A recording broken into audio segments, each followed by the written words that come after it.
کفار نے بہت کوشش کی قرآن مجید کو ختم کرنے کی، مگر نہیں کر سکے۔ قرآن مجید کتابی شکل میں بھی محفوظ رہا اور قرآن مجید حفاظ کے دلوں میں بھی موجود رہا۔ آج بھی ترکی کا ایک عجائب گھر ہے جس میں حضرت عثمان غنی اللہ عنہ کے زمانے کا قرآن اصلی حالت میں موجود ہے۔ ازبکستان میں تلہ شیخ کی مسجد ہے، وہاں بھی قرآن مجید اصلی حالت میں موجود ہے۔ ایک دن ایسا نہیں گزرا ان 1400 سال میں کہ دنیا میں قرآن کا حافظ کوئی موجود نہ ہو، نہیں۔ اللہ تعالیٰ نے قرآن کی حفاظت فرمائی دونوں طرف سے، کتابی شکل میں بھی اور حفاظ کے دلوں میں بھی اس کو محفوظ کر کے۔ چنانچہ قرآن مجید محفوظ کلام ہے۔ لوگوں نے بڑے ایکسپیریمنٹ کیے، چنانچہ ایک کاتب کے بارے میں آتا ہے کہ اس نے سوچا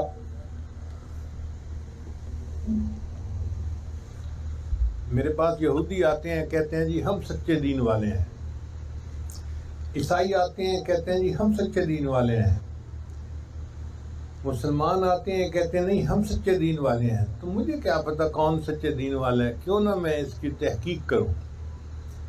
اس نے کیا کیا کہ ایک تورات کی کتاب منگائی اور اس کو لکھا۔ اس زمانے میں چھاپے خانے نہیں ہوتے تھے، کاتب کتاب خود لکھتے تھے۔ اس نے کتاب لکھی اور کہیں کہیں جو الفاظ تھے نا ان میں ہم معنی لفظ بدل دیے، جیسے پنجابی میں کہتے ہیں نال اور کول ایک جیسا لفظ ہے، تو اس نے یوں الفاظ بدل دیے کہ معنی وہی رہے، لفظ بدل دیا۔ اس نے کوئی 10-15 جگہ پر یہ تبدیلی کر کے ایک یہودی کو دی کتاب کہ جی میں نے بڑی محنت سے لکھی ہے اور میرا دل چاہتا ہے کہ آپ اپنے ہفتے کے دن کی جو عبادت ہے نا وہ اس سے کروائیں۔ اس یہودی ربائی نے درس دینا شروع کر دیا، 1 سال تک درس دینا رہا، اور 1 سال تک اس یہودی کو یہ پتہ نہ چلا کہ اس میں کوئی تبدیلی ہوئی ہے یا نہیں ہوئی۔ تو کاتب نے دل میں سوچا کہ یہ محفوظ کتاب نہیں ہے، اس لیے میں اب عیسائیوں کا تجربہ کرتا ہوں۔ پھر اس نے انجیل لی، اس میں بھی ایسی تبدیلیاں کر دیں اور ایک پادری کو دی کہ جی آپ اس سے تعلیم کریں۔ 1 سال تک وہ بھی تعلیم کرتا رہا اور اس کو پتہ نہ چلا۔ پھر اس نے قرآن مجید لیا اور قرآن مجید میں اس نے 15 جگہوں پر کچھ ہم معنی الفاظ جو ہے بدل دیے۔ پھر ایک عالم کو آ کر کہا جی میں نے محبت سے قرآن لکھا ہے، آپ اس سے درس دیا کریں۔ ان کو بہت اچھا۔